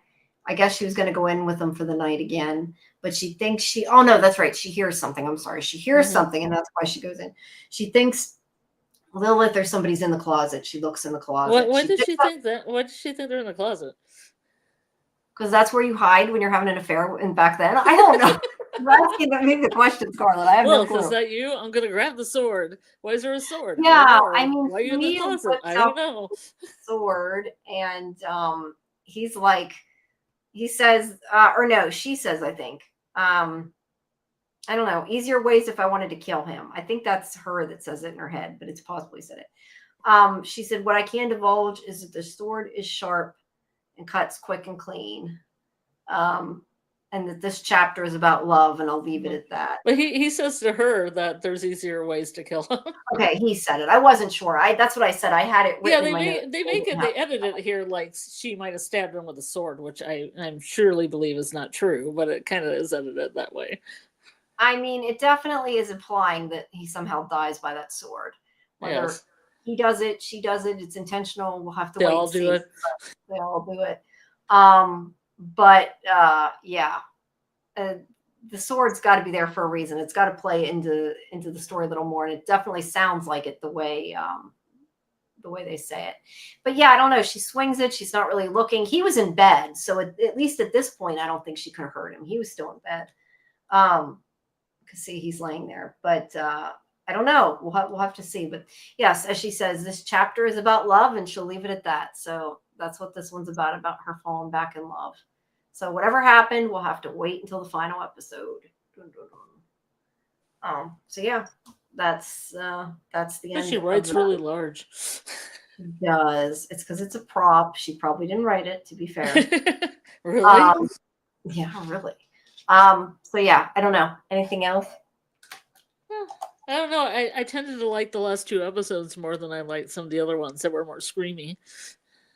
The screamy didn't bother me. I mean, I've liked them all. I didn't like I said, I didn't like as much like the very beginning. I think it took a little bit to get into it, but I was invested fairly quickly. I really liked the 3rd episode. I hadn't seen the last half of the season when I had seen, like I saw the first 3 together, and I really liked it. Not just because of Clark Gregg. No, I really liked it. I thought it was funny. I don't know. To me, like that, I said before, like that spectacle scene at the beginning, like that was just really funny to me, and I really enjoyed. And it kind of showed, I guess, the tone that they were going for. And I don't know. By then, after that, I was kind of invested, and I liked it. But I do like this sort of dark humor that pops up, at certain points. So, yeah. Mm-hmm. I like it. And it's beautifully shot. It is. It is very beautifully shot. It's got a lot of great costumes and locations and everything. I don't really know about any of the other shows that are on the network, but it might be worth checking out, seeing what else is. There's that one called War Room or whatever that's kind of interesting that always advertises itself during this episode. I mean, the artists. I did not pay attention, so I'm into the ad, so I didn't watch the ad. I don't know. Well, the app has commercials every like 7 minutes, so you watch it. You know what it is. There's a lot of commercials. I get that. There is. It's free. Yes, it's free. Free is nice. But yeah, I'm honestly not sure. So yeah, that's that. Unless anybody has anything else or any questions or comments or anything. I did see, because I had opened up Netflix. Yeah. I didn't know, because I was going to ask you, who do you think did it? But I realized that you were. I know who did it because I accidentally saw. I said, to be fair, it wasn't intentional. I was taking screen caps. I'm like, oh my gosh. And then I was like, wait, what just happened? And that's all I'll say. I was like, what just happened? And I had to go and I actually watched part of the scene because I had to know at that point what happened. Please tell me it was Clark Gregg. Yes, he comes in. He's just watching. He isn't in the whole episode. He just comes in at the end with a sword and stabs him. And I'm like, wow, that came out of nowhere. That could work. He was in the closet the whole time. Yeah, he was hiding in the closet and comes and jumps out with the sword and no words, no lines, just stabs. Yeah, he doesn't need any. He doesn't need any. consummate actor. Yes, yes. But we'll have to wait and see. But what I was gonna say about Netflix that I was just saying as an aside, I didn't realize Bridgerton came that soon. It's out this month. I did not Oh realize. yeah. January I 29th. haven't seen it, but I'm reading the first book. Oh, well, it's a good show. I enjoyed I found Bridgerton. the first book in a little library for free, so I took it. Oh, that's cool. Yeah, I wanted to see what all the fuss was about. have to watch it. I don't really see anything sticking out to me for February other than I do see I guess Agatha Christie's Seven Dials. That's the only thing. Yeah, 7 dials. That's what it's called. Yeah, I said 7 coins and 7 nails. yeah, I don't see anything. I mean, they have that One Last Adventure, The Making of Stranger Things. That's on the 12th. That's really the only things that stick out. Not that there isn't other things, but I mean, those are the ones. There's a lot of things, yeah. Yeah, there's a lot. But I don't know if anybody has any other questions or wants to talk about something else. I'm fine for a while. I just don't know what to talk about. But otherwise, I'm good. Like I said, I said earlier about some of the stuff we have coming out. I did put up Lucy Lawless today, and that's not on video though, unfortunately. I have coming up, I have Hijack, a little one. AJ What is that? It's season 2 of the Idris Elba show. And no, I didn't get Idris Okay. Elba before anybody asked me. It's not Idris Elba, I wish. That's season 2. That's coming out soon on Apple. I have an interview for that. AJ's doing one for Night Manager, and I don't know what season that's in. And I think Karen has, I don't know if that's this week or not. Karen has the Starfleet Academy, Star Trek coming up. I do not, I let them cover Star Trek because I don't watch it, know enough about it. But that's all coming up. And like I said, I have the ones I have coming out. Hunting Party. I have for Hunting Party, where did that go? Hold on. I lost my I have Eric McCormick and his son for Hunting Party coming up, as well as lead actors. That was a good interview. It was funny. And like I said, Dame Barrett's Riot Women.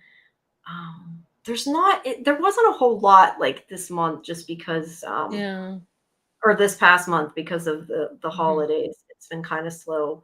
Well, there's some things out that I don't watch. Like there's the Game of Thrones, kind of not really a spin-off thing. Yeah, I can't remember what it's called. There's I the don't know. Pit. I've never seen the Pit. People are getting excited about the Pit. I probably should, because of the whole Pittsburgh thing. My dad likes it. Oh, I don't know. It's called the Pit. That's why it's called the Pit. At least I think that's why it's called the Pit. I assume so, but it's about a Pittsburgh hospital. Sure. But he went around. Noah Wiley came to the hospital in Pittsburgh. He was like meeting people. I saw all these pictures like online of like he met some of the nurses and doctors and everything. He's cool. I like Noah Wiley. He's really nice. But I don't love medical dramas. They're usually too sad, so I just tend to not watch them. I used to watch Grey's Anatomy, and it made me too sad, so I just kind of quit. Watch a little bit of House. Yeah, I watched House, but House I liked a lot. But House was also based on Sherlock, so that's like a big it's true. Thing, true. You know. So that makes a difference. And then School Spirits is coming up. I need to catch up on School Spirits. I have that on my calendar. Yeah, I'm trying to cover that. And then also Cross season 2. Well, we could cover School Spirits. I'd be fine with that. I'm cool with that. I'm caught up on School Spirits because our interview with Vanessa. Yeah, no, I'm not caught up, but I will be, because I need to watch it. I might be doing interviews. I don't know, but I did interview. You know what? I take that back. I didn't do interviews the first season. I was going to do interviews the first season, and I was sick or something, and another journalist took it for me. But we did cover it on the site. We didn't talk to the lead. I forget who all we got, but that's up on SciFiVision.com and on our video tab with all our other interviews. Yeah, that's kind of how I am. I ball at everything. I can't watch. I get I find it too depressing. I just can't do it. But yeah, I don't know. I'm mostly waiting for Wonder Man and Daredevil, especially. I'm still finishing the first Daredevil, though. I'm trying to watch it in order, the different series, different Marvel series that are on. You can find now on Disney Plus, the different original Netflix ones. So yeah, that's kind of where I am. How many are those? How many are those?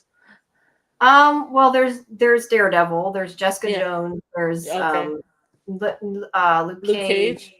Yeah, Iron Fist, and the Defenders. And there's like a certain order you're supposed to watch them. And I started Luke Cage, and I so far am having a hard time getting into Luke Cage. I don't know why. I liked them a lot in Jessica Jones. I just couldn't get into it. So that's my next thing to finish that. But whether or not I'll have it finished before the next season of the new Daredevil, I don't know. I had started the new Daredevil without watching the old Daredevil. You definitely don't have to see the original, but I like the original. So, Yep. Yeah. I don't know. What are you up to? What do you got coming up? You got another show? I think I'm up to. What is happening? What's where? No, I just said you have a show with Doug Hughes coming up. I just was asking. I thought maybe you had a show coming up. The only thing I know on coming up is that I think me and Julie V from Julie V Deep Dives are doing Fallout on Wednesday, if I'm not mistaken. Yeah, I still haven't watched. Most likely covering episodes 1 and 2. Well, I'm glad if you're getting to talk about it. I know that Doug's itching to do From Academy, and we might be doing that on Sunday nights now instead of Fridays, because Fridays are kind of bad for me, and he asked me for my humble opinion. And we might be doing some more Doug story time with Doug, talking about his book, having him say stories. He's always got some good stories. That's cool. Yeah, I really got to get on some of these and listen. I'm just lately so busy. Yeah. I need to start going all these things. But From Academy is the dog, right? Or am I wrong? Yeah.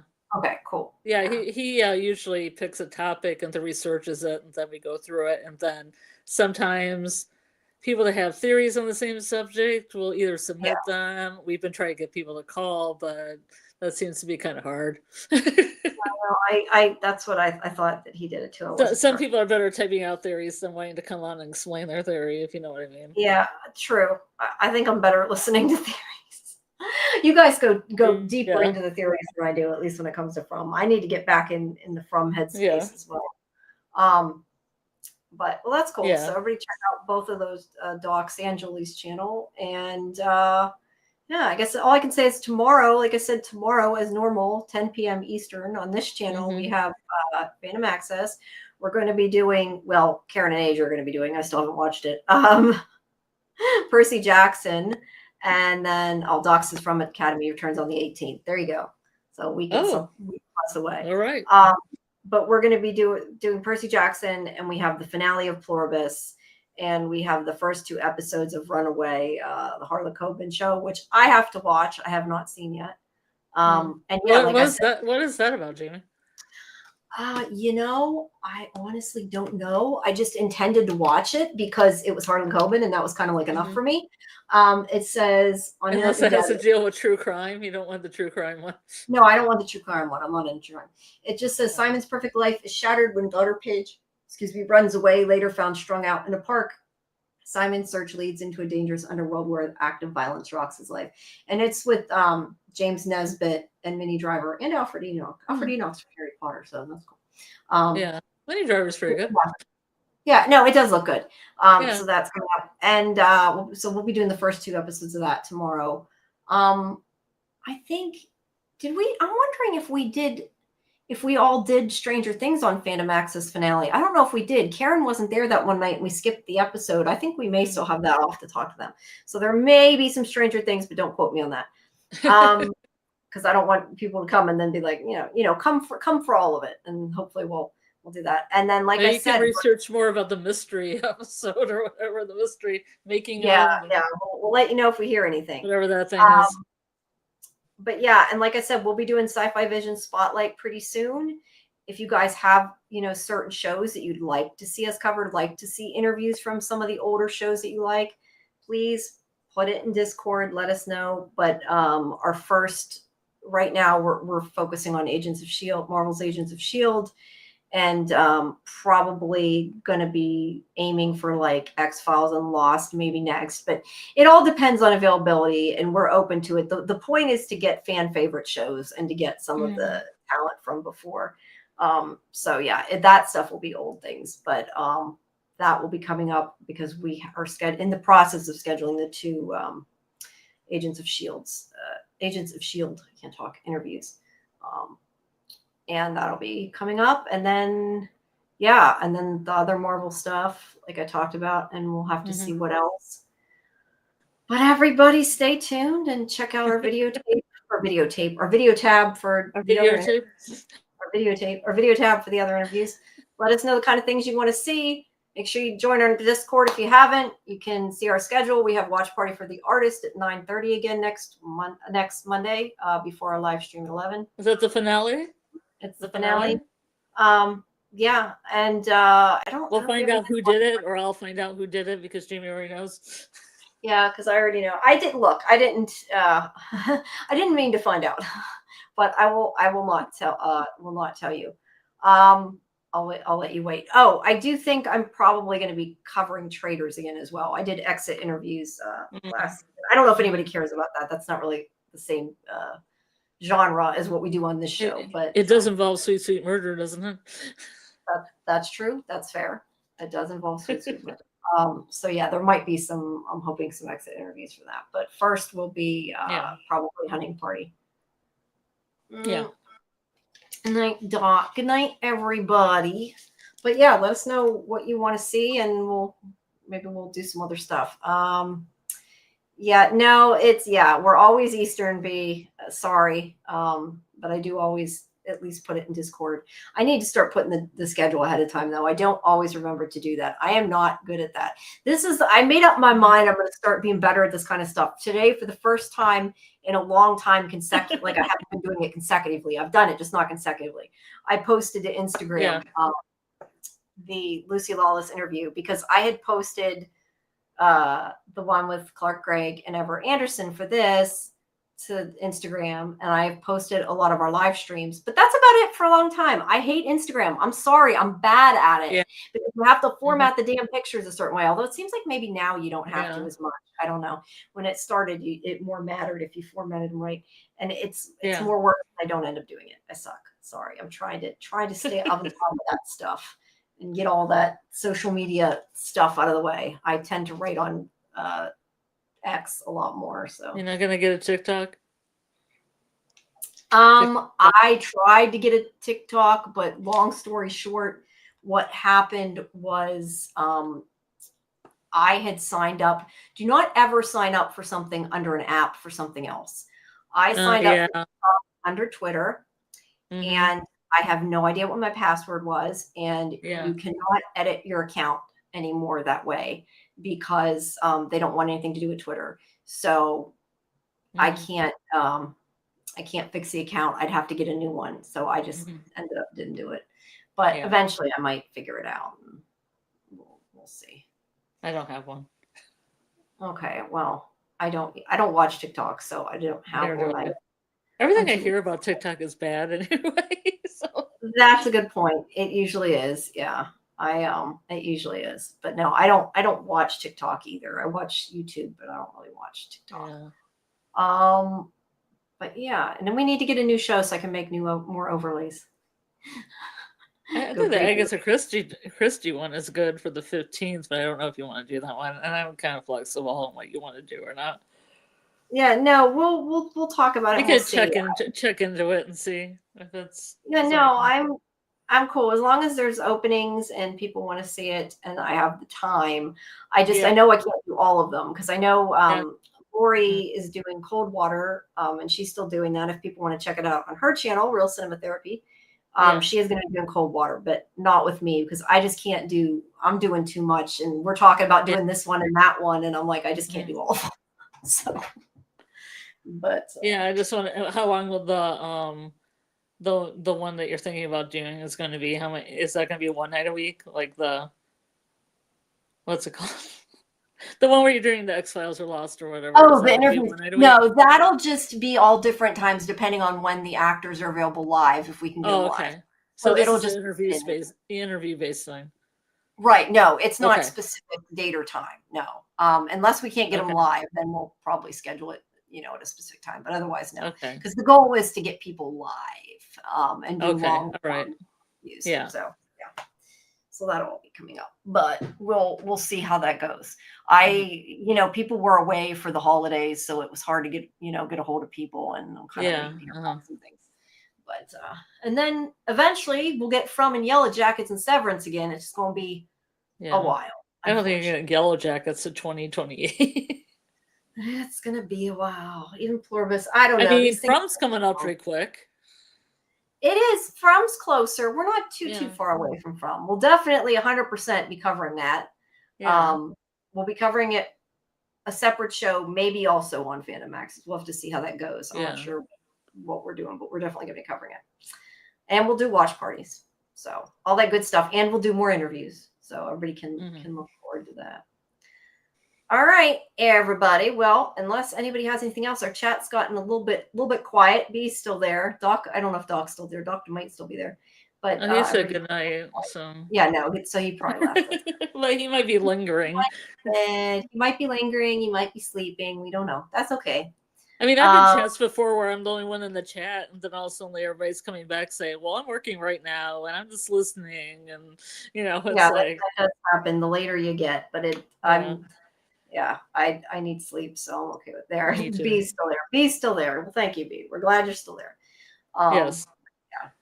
But yeah, I think I'm about ready to go to bed. It is getting late. Me too.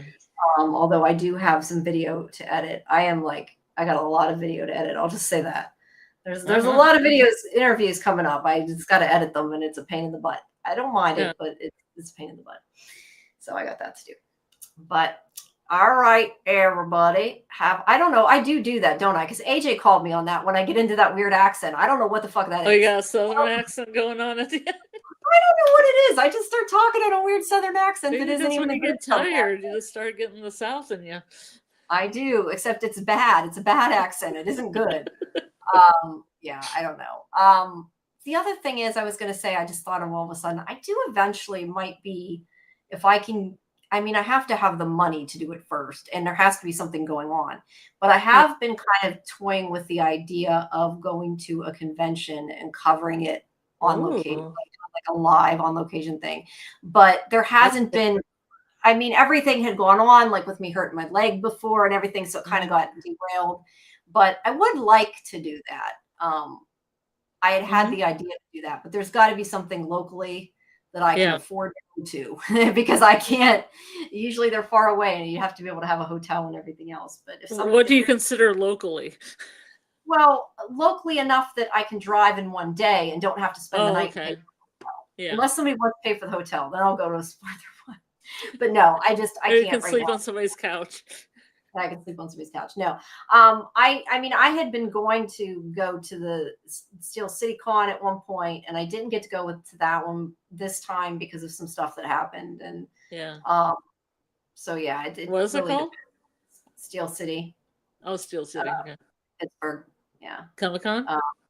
No, it's called Steel City Con. It's just Steel City is Pittsburgh. That's why it's called that. Yeah. But yeah, I had gone to it a while ago, but I hadn't gone to the recent one just for things going on and lack of funds and that. But that is something I'd like to do. I am curious if people are interested in that. I thought it'd be kind of fun to try to do it like live from there. I thought about doing stuff at steampunk cons. Try it. Might be fun. If anything, just doing a live of all the steampunk people walking behind me and all the shenanigans going on would be kind of funny. Yeah, it could be funny. The only thing I've ever done is we did do live streams from press stuff before. Karen and me did when we were at the press tour for Sci-Fi Channel. We kind of did that. It wasn't like live of the events, but we did it while we were there, like those nights. But that was a long time ago. That was stuff we sold in our steampunk stuff. Cool. Ooh, what did you sell, V? If I can ask. That's cool. And what did you ever go to steampunk cons? Me, no. No, I mean like V. I just Oh, wonder if B. she went to steampunk cons. Yeah, because the steampunk community is pretty tight, and I like, that's one thing I like about it is that there's a lot of people that know each other, and you know, Yeah. people that travel from the west to the east, and people travel from the east to the west, and people that all coagulate in the Midwest. There you go. There's our answer. He made Vampire Hunter Kids spellbook Nice. goggles. Cool. Yeah. Very nice. Yeah, I don't know. I like this steampunk and cyberpunk, both aesthetic, but I don't know. I've never really done anything with the only things I'd like to go to something and dress up at some point. The only thing I've ever done is like I have done cosplays a long time ago for a couple characters, but we're talking a long time ago, and it wasn't anything. It wasn't steampunk or anything. It was just a couple characters, and that was a long time ago. It's really like steampunk ones are pretty immersive. Like at TeslaCon, probably 95% of the people dress up. Yeah, that would be cool. So it is like being in a little town of people all dressed up the same. Yeah, no, that would be fun. I've just never done it, but it's. I mean, look, it's expensive to go to conventions. I know you like go teach or whatever when you go there, so it helps. But before I got in a relationship, I had to do it because I teach and I don't make any money. So what I would do on my very little time I had off, I would go to these cons and I would do workshops so I could pay for the hotel. If I did 2 workshops, I could pay for my hotel and like if I ate really cheap and stuff. And that's how I actually was able to go. Yeah, that's smart and would be cool to be able to do. I mean, I see a lot of people doing it a lot more fancy, but I was kind of more of a steerage person because we used to in San Diego have like first class in steerage. That's cool, but you have to have something to teach though, and have a workshop of, unfortunately. But that's you can teach like anything if you have knowledge about, media. You could do a lecture on it. I guess, but you have to be like asked to do it, right? Because otherwise you don't get paid. Or are you selling stuff there? You just put in applications. A lot of them, they have a place where you can put an application, what you want to do, put in all your information, then they okay it or not okay it. Most of the time they okay it. I never really had an application refused. You get paid for that, or are you selling stuff at a booth? Yeah, you get paid for it if you do a workshop, because if I'm doing a workshop and I'm making people are making customer perfumes for themselves. I provide the bottle, I provide the labels, and they're probably like $30 a person. Okay, so that makes sense. With jewelry, it's like $15 to make a pair of earrings, but I make sure everything's really high quality. Yeah, no, that makes sense. I didn't know that. I've never gone to that kind of. I've only gone to like pop culture conventions, comic conventions. But I think some of the anime cons are starting to go that way too. Like they're having make and takes, and that's cool. It's more immersive than games. No, I've never really done anything immersive like it. I would though love to moderate a panel. I think you kind of have to know somebody or go to the conventions all the time, because obviously I probably could moderate a panel and like find people do it, but like you'd have to be doing it a lot. You know what I mean? Like I'm not near the big conventions in that. But I'd love to be able to moderate a panel. I've always thought that would be fun. Yeah. I've been to Origins. I don't know what Origins is. It's a big board gaming convention in Ohio. Okay, I went to Gen Con, but I didn't know anything about the games. I went because there were Lord of the Rings people there, and it was a long time ago. So yeah. Yeah, I've run games. My boyfriend and I have probably 800 games in our basement, so we run. Like if they have a Victorian vampire theme, we got games for it. They have like a Tesla theme, we got games for it. That's cool. No, I did not know there were games for all those things. I mean, there's so many games. I'm surrounded in the basement by games. Yeah. I don't know. I just always thought I'd like to moderate a panel because it makes sense for like what I do, You can look into it. Yeah, but it's I mean, you have to know. The other thing is you have to know ahead of time you're going to go, and you have to you have to know somebody to get connected and do it. And I've just never done it, but I would like to. I knew a guy that I had a lecture about Batman the animated series, and just because he was knowledgeable about it and wrote like some essays about it online. And yeah, they do have some. I know some of them have lectures and stuff, but I mean, like I'd like to do a panel. I just think it would be fun, but why not? I mean, technically we're kind of moderating panels here, but I don't know. I've been doing interviews for over 20 years. I could easily do it, but I don't know. Mm-hmm. I've thought about it, but I need to get to like cool conventions. I haven't gone to a big convention in a long time. Mm-hmm. You could kind of do a SciFi Vision Presents one. I've seen podcasts do those things. Maybe that'd be cool. Yeah, you could just look at what they're looking for, Yeah. If you make your own panel, yes. I meant more moderating a panel that's already there, but yes, you can make your own panel, your own discussion. I never really thought to like have my own. Well, I think you would have more of a way in if you came up with an idea and assembled people. Yes, no, you definitely having would. some actors and trying to lose your way in, especially. No. I just mean because I do the interviews and stuff that I probably like might be able to go in for press. I don't know because I've never tried. I know there's places to sign up, but I had never actually tried. Yeah. James Marsters is very nice. I talked to him in Pittsburgh at actually Karen was with me too. We did an interview with him years ago at the one Pittsburgh convention. He is nice. But I'm not a Buffy person, so we talked to him for Warehouse 13 and some other things. Mm-hmm. But yeah, I don't know. I just miss conventions, but right now I'm too broke to do stuff like that. But I'd like to do that at some point. Where there's a will, there's a way. We can try to figure something out and get you in there. But they, like I said, they kind of have to be near here though too, which is not always great because I'm not in the middle of big ones and I can't like go to New York or something. Or I would. I'd like to. I wish I could have went to. Oh, you know why? I wish I could have went to New York Comic Con. I'm not going to get into that discussion again. Yeah. I'm sure you could figure it out by the discussions we've had tonight already. Mm-hmm. I would have liked to have gone to that Comic Con. They had a Shield panel, but. Yeah, I watched it when it was live. I watched it online, so I at least got to see the panel, but that's about it. I know we probably will be covering the new Buffy, but when it eventually comes out, but I'll have to watch part of the old one. Mm-hmm. At that point. I've seen all of it. Sorry, what? I've seen all of it. Oh, you've seen all of it. I need to watch it. I just never, it's one of those things I never got around to. I just need to take the time to watch some of these old shows. It's like, I know Karen, because there was reruns on TV. Like when I came home from work, there'd be some Buffy.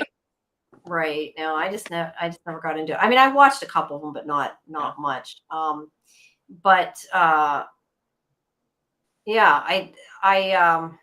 lost track of what I was saying now. Oh, I was saying Karen has started, she's been watching Supernatural. She's gotten pretty far. Yeah. That was another one. I wanted to watch it. I never did. Like I've watched pieces here and there and I started the show. I just never got very far with it because of all the other stuff I got to watch. But I do like Supernatural. But I still have to watch Running Man and review it. I still have to watch the new Silent Hill and review it. I got a lot I got to get done. And so I'm tired and I got a lot. Me too.